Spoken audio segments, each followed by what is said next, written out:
But I wore back out of revenge, and the tears I cried, a whole night behind my back, I pulled back. Hello everyone and welcome back to my channel. I am Victoria and I am the WanderingMTMama. Today I'm going to be sharing my pregnancy and delivery stories. I have 3 little girls, 6, 4, and 2. And they are just the light of my life. I love them so much, and I'm here to share the beautiful stories of the pregnancies, growing them, and their beautiful deliveries that were amazing. So, my first daughter, Nevaeh, was born May 8th, 2014. I was 23 years old when I got pregnant with her and 24 when I had her. So it was an unplanned pregnancy. I've never taken birth control. I've been with my husband for 14 years, so since we were 16 years old. And from a young age, I knew that messing with your hormones wasn't good for your body. I had heard horror stories about taking birth control, so I never took birth control ever. What I did do was, I guess, sometimes condoms, but mostly like a family plan, not family planning because I wasn't family planning, but something like that, like just tracking, basically, is all I ever did, and not even that well, I guess. So it was a miracle that I didn't get pregnant until I was like 23. I was a junior in college. So it was a huge shock for me. I had like this idea that I would go to college, I would get a respectable job, I would work my way up the corporate ladder in business. I got a degree in business management from Montana State University, and I never used that degree, but well, I did use that degree, but not in the way that I planned to. I actually used it in a way like an entrepreneur type way. I'll do a video more on that later, actually. But I got pregnant this summer, like after my junior year. So I was pregnant my entire senior year. I decided to graduate and just go through with it. It was really hard. I felt like I was the only pregnant person on campus, and like I waddled around everywhere to my classes. And it was really hard, like parking, and it was a lot of it was during the winter, and I would park like far away from the buildings because you had to, and just like walk my pregnant butt everywhere.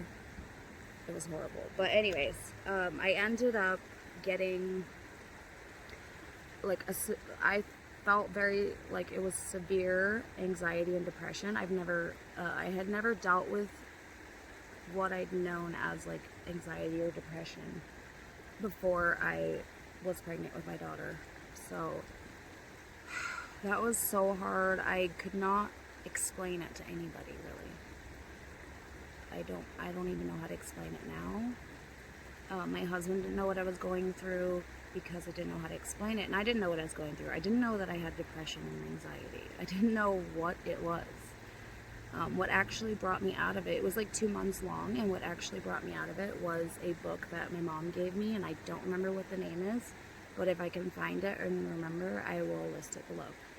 But this book, I read about half of it, and after that, for some reason, my anxiety and depression went away. So it was like from 6 months to around 8 months pregnant, I had anxiety and depression.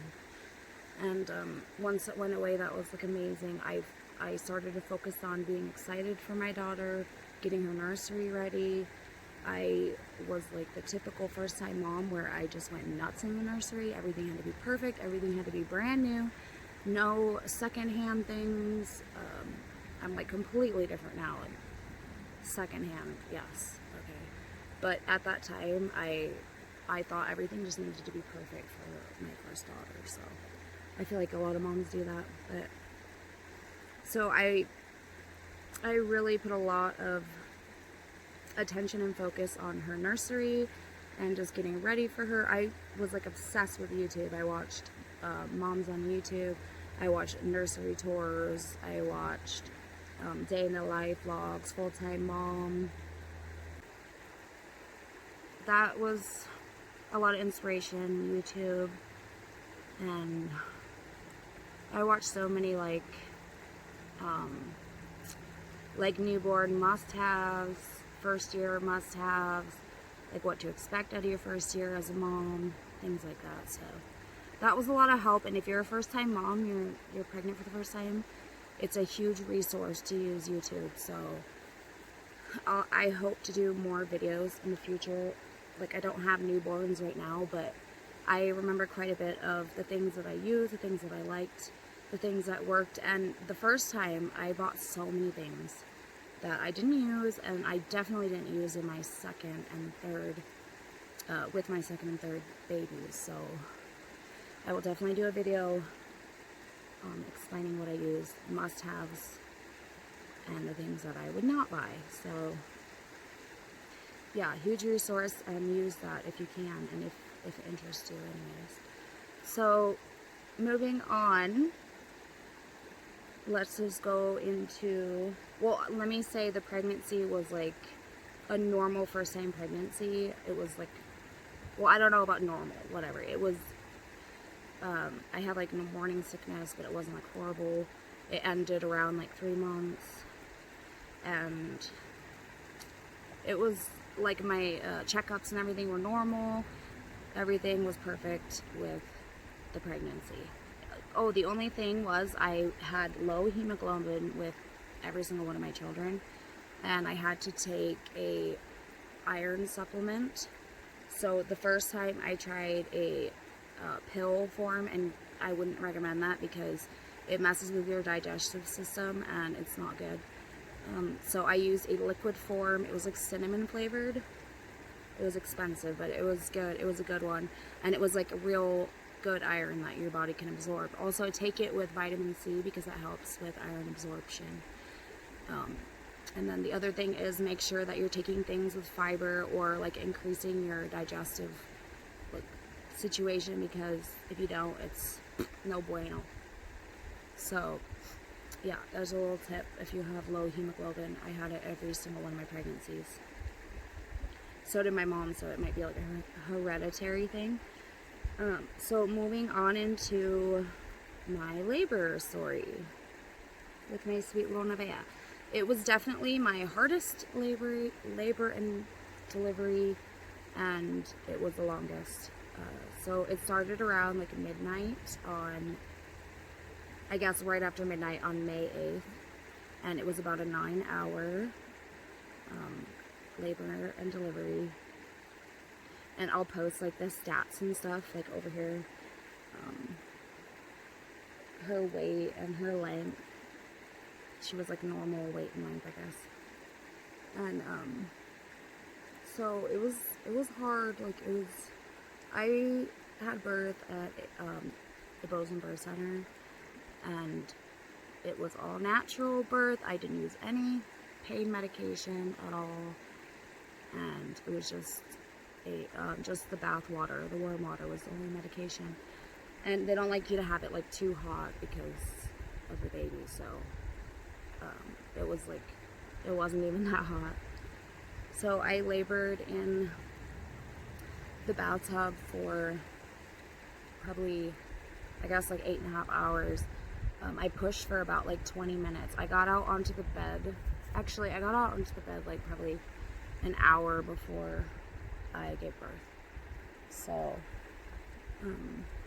I moved onto the bed and I was on my back, and I would not recommend that at all. That's a horrible, in my opinion, that was, for me, it was a horrible way to labor. And especially, like, gravity is not working with you. It's working against you. It's pushing down on you. So the next 2 times that I delivered, I was on my knees like this, so that like the gravity would push the baby down. And I had like a 2-hour labor and delivery with Oakley and with Averly, and I think that contributed to it. I mean, they were of course your first one is going to be longer. It was 9 hours, so your first one's usually longer. But yeah, it was very painful. Like, you get those, you forget because your body, or your mind is nice to you, and it makes you forget so that you have more children. It's how you procreate. But, from what I can remember, oh my god, like, afterwards I was like, no more, I'm done. Like, that was terrible. The worst pain I've ever felt in my life. Just unbearable pain. So I was in the bathtub just like, oh, just like squirming, and I was tensing. This is the key. You don't tense, and don't run away from the pain. You give in to the pain. You let the pain like run over you. If you clench and you like try to run away from the pain, it's gonna hurt so much worse. So my second 2 times, I got better with each one, and there's a lot of different methods. Another video I'll do is birthing methods that help with pain management and things like that, because I learned a lot because I was going to be doing natural birthing. So the midwife helped by just like wiggling my back like this, and like if you can press on the hips, if you're the person that is helping somebody give birth, you press on the hips and it relieves that pressure that comes out. It like cuts it by like 50%. So if you can do that for the person, do it, please. What else? I will make a separate video because there's a lot of things that I used, hypnobirthing, things like that. Oh, okay, so moving on, when I eventually, it was like 20 minutes of pushing, I finally got her out. Like, she shot out. She was like really long. But yeah, it's just like an unreal feeling when your first child is born. There's nothing like it. I don't know how to explain it at all. Just like looking at this human that was in you for 9 months, and that you grew, and they look like you and your husband, and they're just like this tiny little squish face. You'll only know if you experience it. So that was amazing. And we were at the birth center for another I think we were there for like 3 or 4 hours. We weren't there long. And then we headed home. So those first 2 weeks were hard for us. It's hard for anybody adjusting to that. It's the biggest shock of your life. Like, your reality is completely flipped upside down. Nothing is about you anymore. You have to like feed this little human. You have to soothe this human. They have all these needs. You have to learn their cues. Sleeping at night is the worst thing ever. And I didn't know what I was doing the first time. Like, I would try to like stick the binky in her mouth, and she just screaming, crying. It's hard. I think every mom needs support and help, and other moms to be there for them and to help them. That's what I wish I had and didn't necessarily have. If I could be that for somebody, like, I would absolutely be that for somebody. And if you need somebody like that, please reach out to me. And okay, so anyways, maybe because I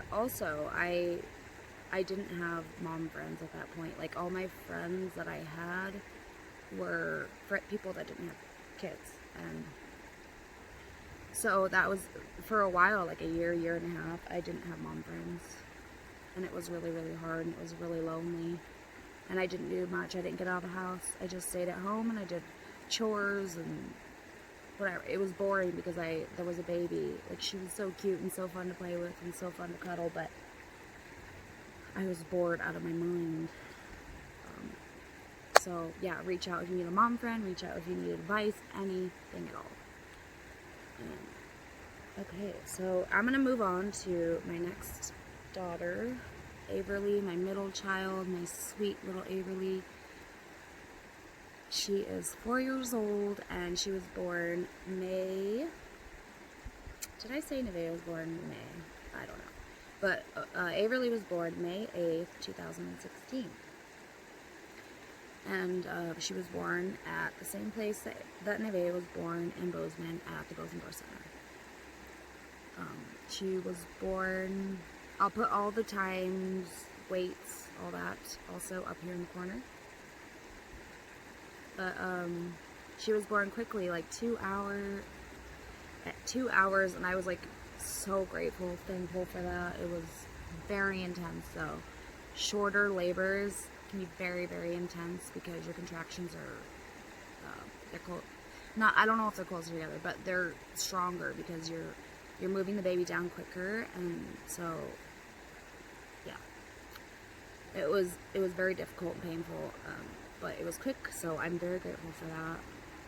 And it was at the Bozeman Birth Center.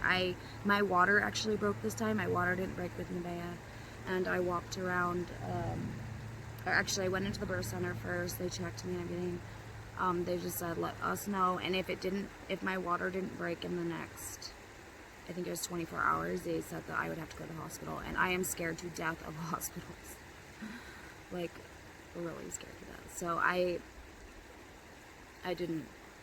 was like, I'm getting this baby out. So I started walking. I walked like all over, or not all over Bozeman. I walked around the co-op area in Bozeman for about an hour, and then I went home to take a nap, and I was like, holy crap, I'm in labor. And I called my husband. I was like, let's go right now, like no time to waste, like let's do this, get home. So we headed to the Bozeman Birth Center. All of my family was there actually, like my sisters, my brother, and my mom. And I actually wouldn't recommend that. Like, I thought I wanted to support, but and I wanted my sisters to like see what labor was about. But I wouldn't recommend that because you just want to be alone, and you don't want anyone touching you, asking you questions, or talking to you. So, yeah, I would suggest just like your husband and whoever else is on your like birthing team to be there. It was very fast. I was on my hands and knees in the bathtub. It was a water birth, and she came out quick. I thought she was like dead because she was purple, and she wasn't crying or anything, and I think she had her eyes closed, or maybe she had them open, I don't know. But I actually thought she was dead. I asked if she was okay. So that was really scary for me. I was like, oh my god, this is stillbirth. I didn't know. I was scared. But yeah, she was fine. She was born in the water, and she was very peaceful because it was a natural birth, and she went from being in liquid into liquid. And a baby, also, if you have a water birth, when your baby starts to come out, you cannot surface at all. The baby needs to stay down. You need to stay under the water, otherwise your baby can drown, because if you go up and then down, your baby takes their first breath, then they're not like breathing from the placenta anymore. They've taken their first breath, and now they need to breathe through their mouth. So that was one thing the midwife told me, and I'm glad I knew for my unassisted, because that's important. So my husband knew that and remembered that. So you make sure to keep the baby underwater. And because she was born into liquid, she just didn't like feel much of a change, I guess, and she went straight from there to my chest. So she basically just she after a little bit she started to like wake up, but I don't think she actually really cried at that time. So it was actually easy. Oh, you know what, let me say how long we were there, because we weren't there for long. I think we were there for like maybe an hour or something, and then we went home. But what was I gonna say about that? Hi, baby. Oh, please coming over here. What are you doing? No. That. Yeah. It just said the sun just went behind the trees, so it's all kind of dark. Moving on. Oh yeah, that's what I was gonna say. It was easier going from 1 to 2 than it was going from 0 to 1, for sure. I'm sure lots of people would agree with that. The first one's like a shocker. And hi. And then also from 2 to 3, I would say it was like pretty similar. Maybe a little bit easier, but oh, you got a sticky on you. It was a little bit easier, but it was pretty similar. Okay, so my last labor and delivery is my little Oakley here. My little Oakley. Oh yeah, I'm gonna add also how long each of my children were in my belly. So I'm gonna add that here. Nevaeh, Averly, and Oakley. But yeah, okay, so my third pregnancy, let me first start with, my husband only wanted, he was like done having kids after the second one for sure. So I basically, like my spirituality comes into play here, so I believe who knows for sure about anything, but I believe that we come here with soul contracts, and I believe I had 3 soul contracts, and I didn't know whether it was a girl or a boy, and I actually didn't find out my entire pregnancy. But I knew I had a soul contract with another child, and so I basically like sobbed and cried to my husband and begged him to have another child, because I knew there was another child coming, and it was like intuition, I guess. And so he agreed to have another child, and each time I got pregnant very quickly. I'm very grateful for that. I know sometimes it's hard for women to get pregnant, and that breaks my heart. Like, I've never experienced that, and I don't know what that's like. And I know it's probably very, very difficult. So my heart goes out to anybody who's dealing with that. So yeah, it was kind of shocking. It happened really quickly. My husband was like, whoa, like he didn't really believe it was going to happen.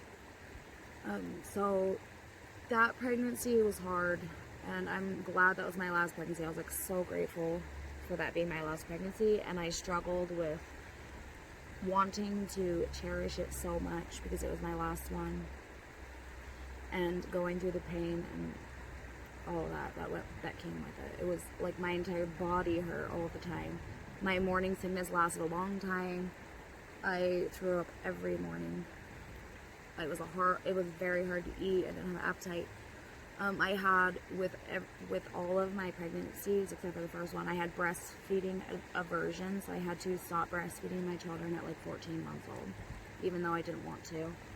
My goal was like 2 years for each of them. I actually did breastfeed Oakley till about 2 years old, because I didn't have the breastfeeding aversion like I had the first 2 times. And I also had a meat aversion, which is like absolutely horrible. So for the first like 3 or 4 months, I could not cook meat. My husband had to cook meat, so dinners did not include any meat at all if I was cooking it. What else? Just like sciatic nerve pain, just like everything you can imagine. Hi! Everything you can imagine for pregnancy pains. Ew, yucky. So that was fun, but look what I got out of it. Like, it's so worth it, huh? Ew. Ew, yucky. Ew, yucky. No, thank you. No, thank you. Okay. So that was terrible. Just heartburn, can't sleep, miserable. And I had a 1-year-old and a 3-year-old that I was chasing around, carrying around, like, it's horrible. Just kidding. It was great, but yeah, it's a lot. It's a lot. And strangers are always like, oh wow, you have your hands full, or like I got the are you having twins, because I was like so big. I'll insert a picture. Like, I think this was at like 40 weeks plus 3 days. Yeah, I was miserable. So I had her at 40 plus 5 days, and I had so much false labor, so many what they call Braxton Hicks contractions. Ugh, just the worst. Like, thinking you're going into labor just over and over for like 2 weeks. I thought, because I thought I was gonna go like earlier, because Averly was at like 39 plus, I want to say like 5 or 6 days.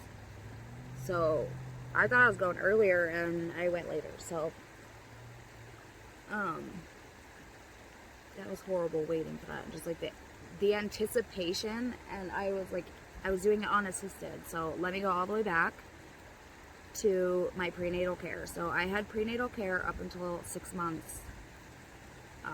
Because after that, I trust my body.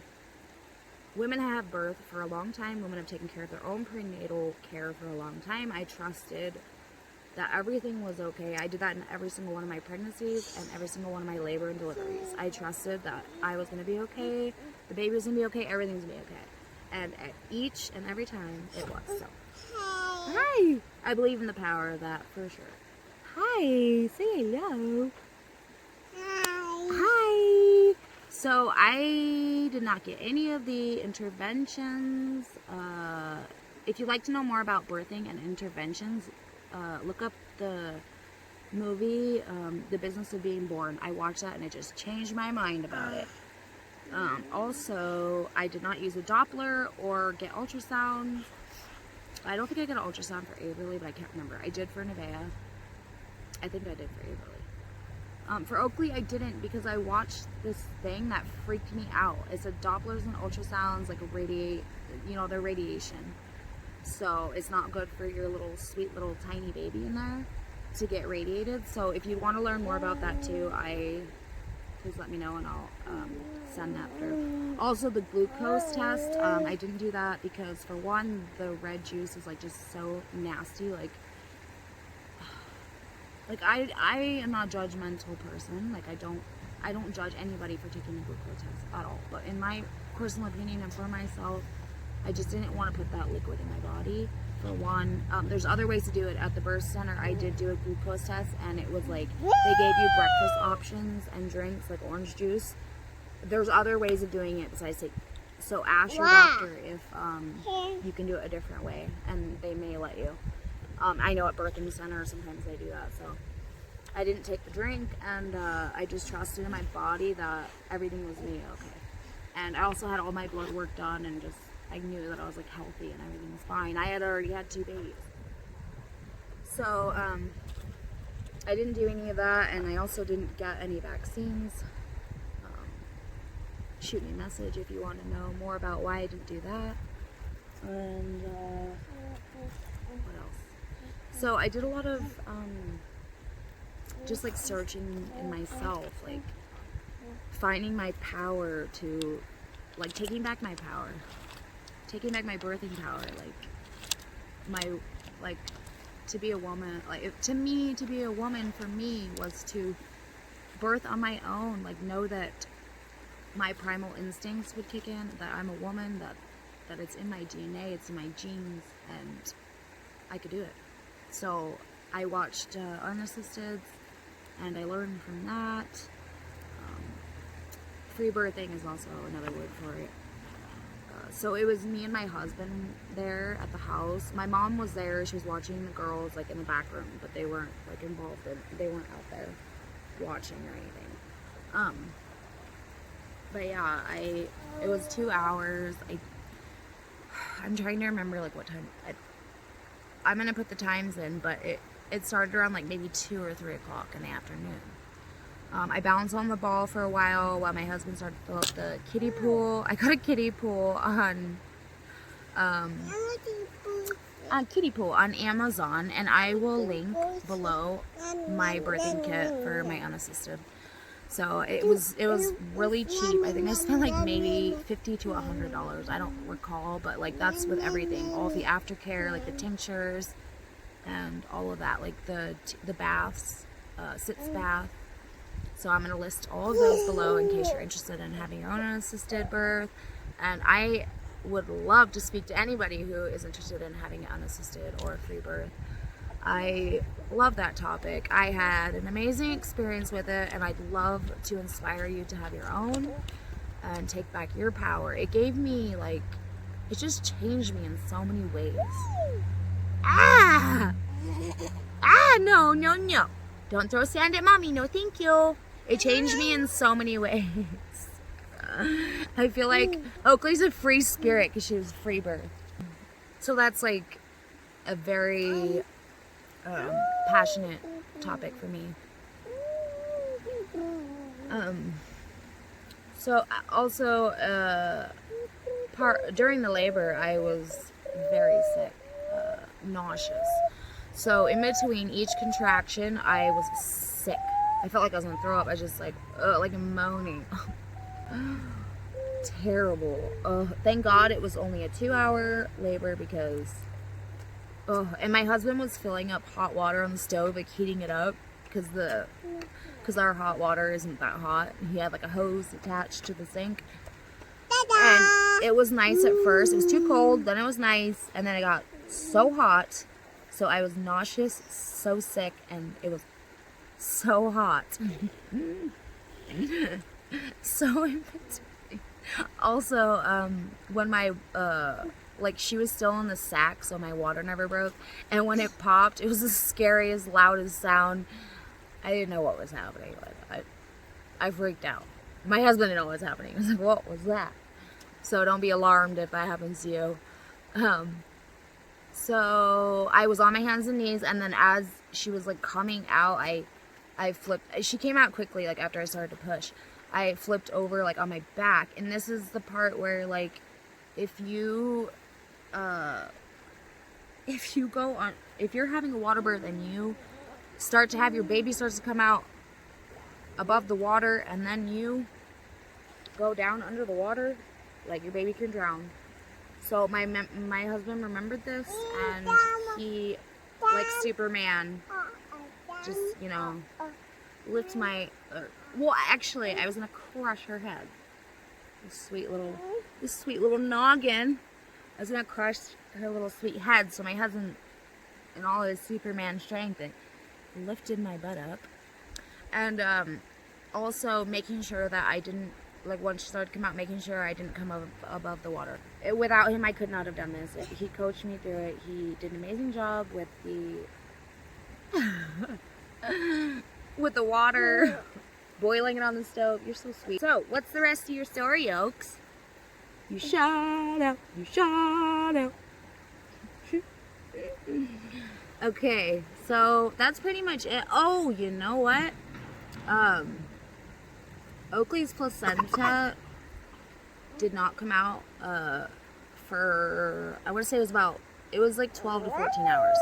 So I went to sleep with a placenta inside me. Like, that's how much I hate hospitals. I know. But yeah, I'm one of those people. So I trusted that it was just gonna work its way out, I guess. Have you ever felt after birth contraction pain? Oh my God, like, you cannot sleep.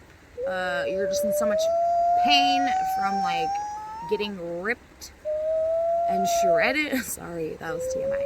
But it's horrible. Get some after birth tincture or something, like. And when your baby nurses, you contract, and your uterus is going back down to size. So yeah, not fun. I forgot where I was going with that. Oh yeah, so that's happening, and I have a placenta in me.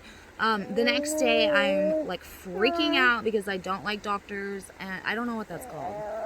What is that called? When you have, like, a phobia of hospitals and doctors. If it was to save my life, of course I would go. They're very important, but it scares me. I must have had traumatizing events. I don't know when. Past life, who knows? But yeah. So I'm sobbing. I'm contacting everyone I know. I'm contacting a midwife that I knew before and asking her what to do. She wants me to go to the hospital. I'm crying because I think I'm gonna have to go to the hospital. I go to just sit down on the toilet to see what happens. I go to blow my nose, and TMI, my placenta came out. So all good there, and that was an experience. So just recovery with Oakley was quick. With all of my kids, it was quick recovery. I ripped like a tiny bit with Nevaeh, but with them, it was good to go. And I did get a lot of stretch marks And, yeah, my skin was so stretched out, so that's fun. I got the mom belly going on. Anyways, I guess that's it for my pregnancy, labor, and delivery stories of my 3 beautiful little girls. I want to thank everyone so much for your support and watching this video. If you have not already, please like and subscribe, and I hope to see you in my next video. Bye!